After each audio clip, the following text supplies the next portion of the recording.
Bienvenidos. Srimad Bhagavatam, canto segundo, capítulo 2, texto 5. Om Namo Bhagavate Vasudevaya. Om Namo Bhagavate Vasudevaya. Om Namo Bhagavate Vasudevaya. Chirani kimpati nashanti dashanti bhiksham naivangripa parabrita saritopi asuyam ruddha guha kimajito vati nopashanam kasmat bhayanti kavayo dana durmadandam. La traducción es la siguiente. ¿Acaso no hay ropa raída tirada en la vía pública? ¿Acaso los árboles que existen para mantener a otros han dejado de dar limosna? ¿Acaso los ríos se han secado y han dejado de proporcionar agua al sediento? ¿Acaso las cuevas de las montañas se encuentran ahora cerradas? Y por encima de todo, ¿acaso el Todopoderoso Señor no protege a las almas que se han entregado por completo? ¿Por qué van entonces los eruditos sabios a adular a aquellos que están embriagados por la riqueza arduamente ganada? Como habíamos dicho, este es el segundo de este par de versos que aparecen aquí al inicio de este capítulo. Este segundo verso que plantea el tema de la renuncia, ¿no? O da un vistazo, así muy breve, en una tesitura renunciante. Como ayer decíamos y como hemos venido diciendo estos días, estos versos aparecen como una respuesta para alguien que pregunte, ¿cómo voy a hacer si me entrego solamente a Dios? Para alguien que diga eso y pregunte, ¿cómo voy a vestirme? ¿De dónde voy a sacar mi ropa para vestirme si no trabajo para ella?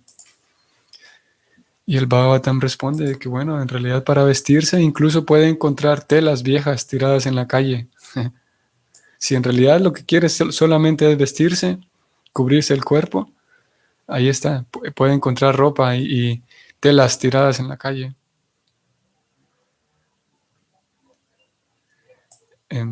¿Y cómo voy a comer? Bueno, el Bhagavatam dice que hay suficientes frutas en los árboles y los árboles no le van a cobrar nada a usted por darle un par de frutas. ¿Y cómo voy a beber? ¿Cómo voy a conseguir agua? Bueno, los ríos tampoco le van a cobrar nada. ¿Y dónde voy a vivir? Bueno, pues si usted se va a vivir a alguna montaña, la montaña no le va a cobrar nada porque usted se quede a vivir en alguna cueva que encuentre por allí. Estos tres puntos principalmente, el alimento, 4, la ropa, el alimento, el agua y la residencia,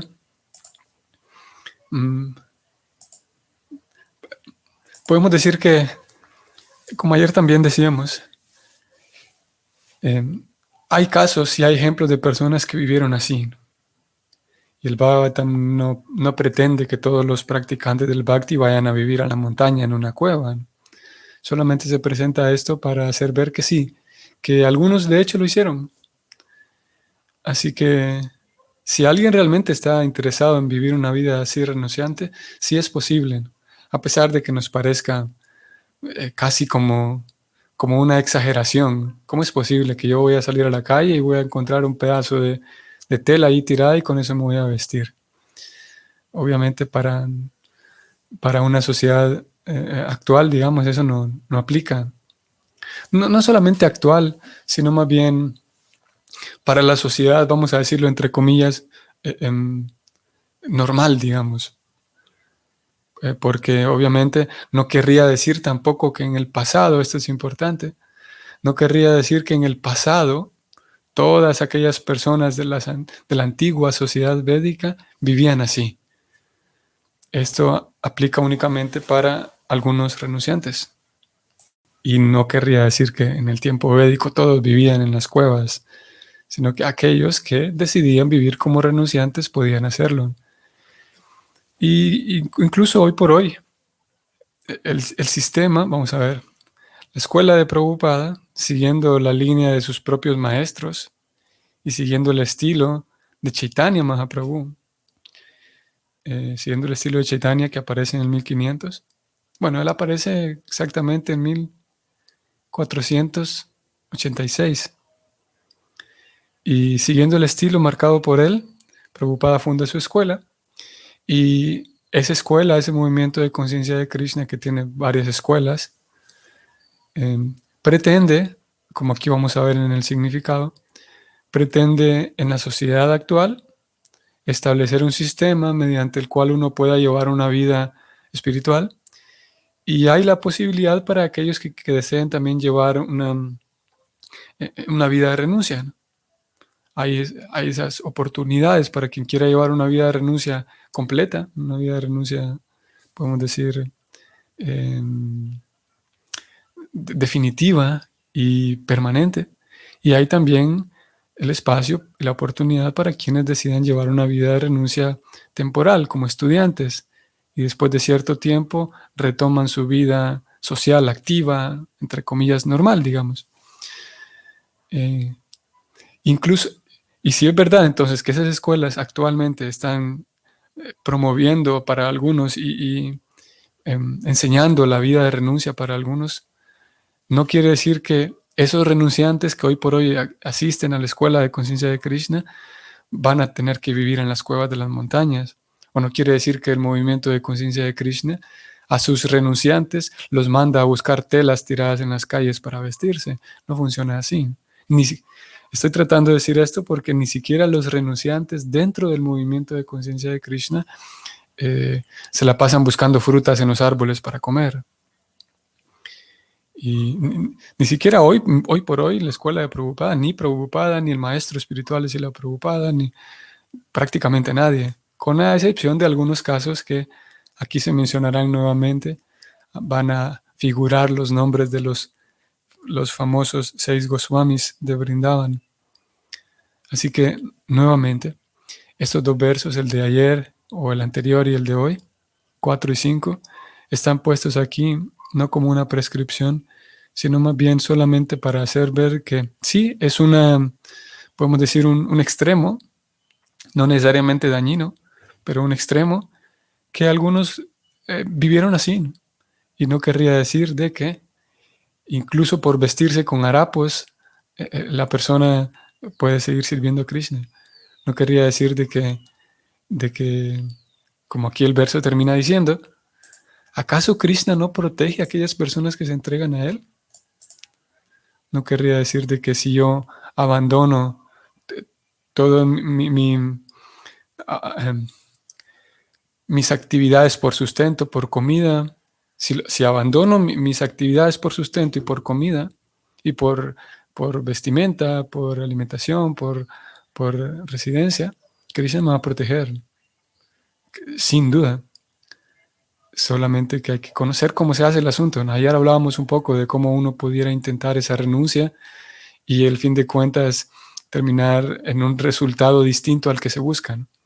Sabiendo hacerlo, incluso conociendo el método, incluso uno puede renunciar a todos sus esfuerzos por conseguir residencia y comida y alimentación y vestimenta, y Krishna lo va a proteger indudablemente, ¿no? Vamos a ver entonces el comentario de Prabhupada que acompaña este verso y es el siguiente. El propósito de la orden de vida de renuncia nunca es el mendigar o vivir como un parásito a costa de los demás. Según el diccionario, un parásito es un adulador que vive a costa de la sociedad sin hacer ninguna contribución a la misma. Me detengo aquí un momento, únicamente para mencionar este último punto, la última pregunta que aparece en el verso como tal. Y la última pregunta dice, entonces, ¿Por qué los eruditos sabios van a adular a aquellos que están embriagados con la riqueza que tienen?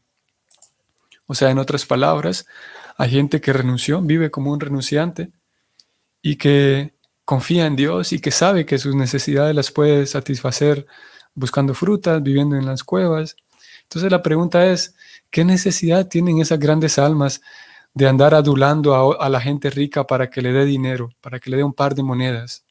Esa es la pregunta que aquí se presenta. Si un renunciante puede satisfacer sus necesidades de esta manera ya dicha, entonces, ¿por qué? ¿Qué necesidad tienen ellos? Si ya tienen sus necesidades cubiertas, ¿qué necesidad tienen ellos de andar adulando y tratando de conseguir un par de centavos, simplemente adulando a la gente que tiene dinero? Para hacer ver, esta pregunta se plantea aquí de manera retórica, para hacer ver de que un renunciante, como Prabhupada lo va a señalar aquí, un renunciante en este esquema védico que funcionaba en aquel momento, esos renunciantes convivían con las personas adineradas, podemos decir, únicamente para beneficiar a estas personas y no porque desearan que les regalaran un par de centavos, no es que desearan un buen par de zapatos, ese tipo de cosas, un zapatos de marca, digamos. Si los sabios estaban satisfechos con satisfaciendo sus necesidades de las maneras que ya leímos. Vamos entonces a continuar. Sigo leyendo. Según el diccionario, un parásito es un adulador que vive a costa de la sociedad sin hacer ninguna contribución a la misma. La orden de renuncia tiene por objeto aportar algo sustancial a la sociedad y no depender de los ingresos de los casados. Por el contrario, que el mendicante genuino acepte las limosnas de los casados es una oportunidad que da el santo en aras del beneficio tangible del que dona. Interesante, ¿no? En la institución Sanatana Dharma, el dar limosna a un mendicante es parte del deber de la persona casada. Y en las escrituras se aconseja que los casados deben tratar a los mendicantes como a los niños de la familia y deben proveerles de comida, ropa, etc., sin que se los pidan. Por consiguiente, los pseudo mendicantes no deben aprovecharse de la disposición caritativa de los casados fieles. El primer deber de una persona que pertenece a la orden de vida de renuncia es aportar alguna obra literaria para beneficio del ser humano, con el fin de darle una guía experimentada que lo lleve hacia la autorrealización. Entre los deberes que desempeñaron en la orden de vida de renuncia, Srila Sanatan Goswami, Srila Rupa Goswami, los dos personajes que se mencionaron en el verso anterior, y los demás Goswamis de Vrindavan, el principal deber era el de sostener conversaciones eruditas entre sí en Seva Kunya, en Vrindavan, entre paréntesis, el lugar en el que Srila Jiva Goswami estableció el templo de Sri Radha Damodar, en el que se encuentran las verdaderas tumbas Samadhi de Srila Rupa Goswami y Srila Jiva Goswami. Para el beneficio de todos los miembros de la sociedad humana, ellos dejaron tras de sí infinidad de obras literarias de trascendental importancia. Asimismo, todos los acharyas que aceptaron voluntariamente la orden de vida de renuncia perseguían beneficiar a la sociedad humana y no el llevar una vida cómoda o irresponsable a costa de los demás. Sin embargo, aquellos que no pueden dar ninguna contribución no deben acudir a los casados en busca de comida, pues esos mendicantes que piden pan a los casados son un insulto a la más elevada de las órdenes. Sukadeva Goswami Hizo esta advertencia especialmente para aquellos mendicantes que adoptan esta profesión con el fin de resolver sus problemas económicos. Esa clase de mendicantes abundan en la era de Cali. Cuando un hombre se vuelve mendicante deliberadamente o por las circunstancias, debe tener la firme fe y convicción de que el Señor Supremo es el sustentador de todos los seres vivientes en todas partes del mundo. Entonces, ¿por qué habría él de descuidar la manutención de un alma entregada que está dedicada a un 100% a su servicio? Un amo común vela por las necesidades de su sirviente. Así que, ¿cuánto más no va a cuidar el todopoderoso y plenamente opulento Señor Supremo de las necesidades que tiene en la vida un alma totalmente entregada? La regla general es que un devoto mendicante se pone un pequeño y sencillo taparrabos sin pedírselo a nadie como caridad. Él sencillamente lo recoge de la tela raída y rechazada que se encuentra tirada en la calle. Cuando le da hambre, puede ir a un árbol magnánimo del que caigan frutas. Y cuando le da sed, puede tomar agua del río. Él no necesita vivir en una cómoda casa, sino que debe buscar una cueva en las montañas y no temer a los animales de la selva, teniendo fe en Dios, quien vive en el corazón de todo el mundo. El Señor puede ordenar a los tigres y demás animales de la selva que no perturben a su devoto. Haridas Thakura, un gran devoto del Señor Sri Chaitanya, solía vivir en una de esas cuevas y por casualidad había una gran serpiente venenosa que la compartía con él. Vivían en la misma cueva. Un admirador de Thakura Haridas, que tenía que visitarlo todos los días, le tenía miedo a la serpiente y sugirió al Thakura que se fuera de ese lugar. Como sus devotos temían a la serpiente y estaban visitando la cueva con regularidad, Thakura Haridas accedió a la proposición para complacerlos. Pero en cuanto se llegó a este acuerdo, de hecho la serpiente salió del hoyo que tenía en la cueva y se fue de ésta para siempre ante los ojos de todos los presentes. Por inspiración del Señor, quien vivía también dentro del corazón de la serpiente, ésta dio preferencia a Haridas y decidió irse del lugar y no perturbarlo.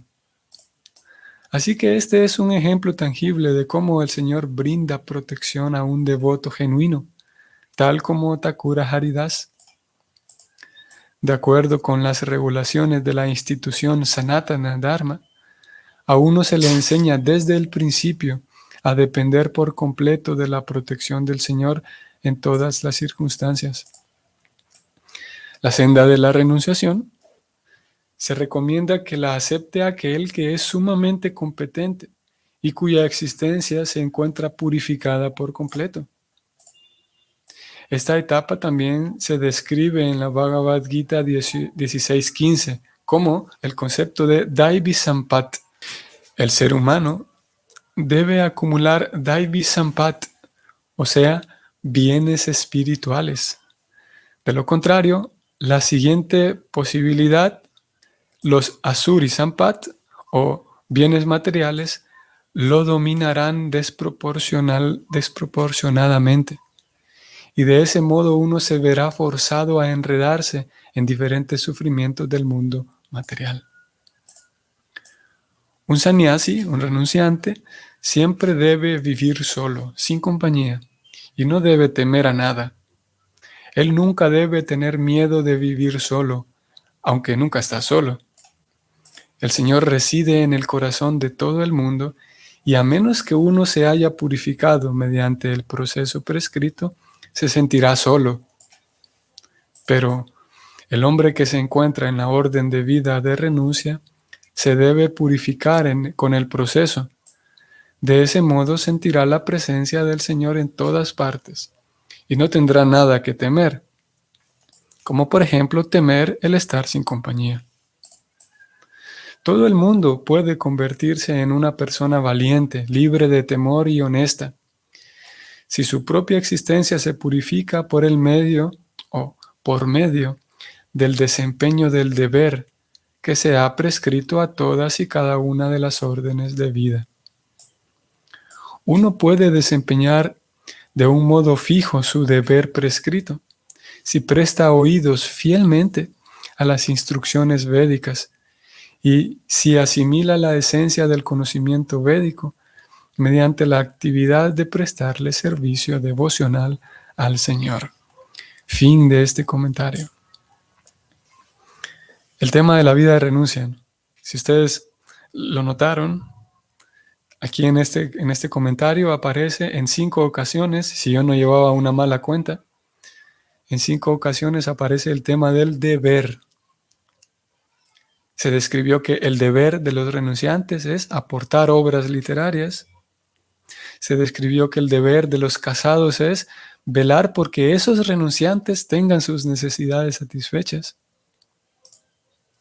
Y más hacia el final se describió cómo, vamos a ver, uno puede llevar a cabo sus deberes. Vamos a ver, su deber prescrito. Aquí hacia el final se habló de los deberes prescritos. Y cómo uno, por el hecho de ejecutar sus deberes en relación al alma, uno puede liberarse del temor.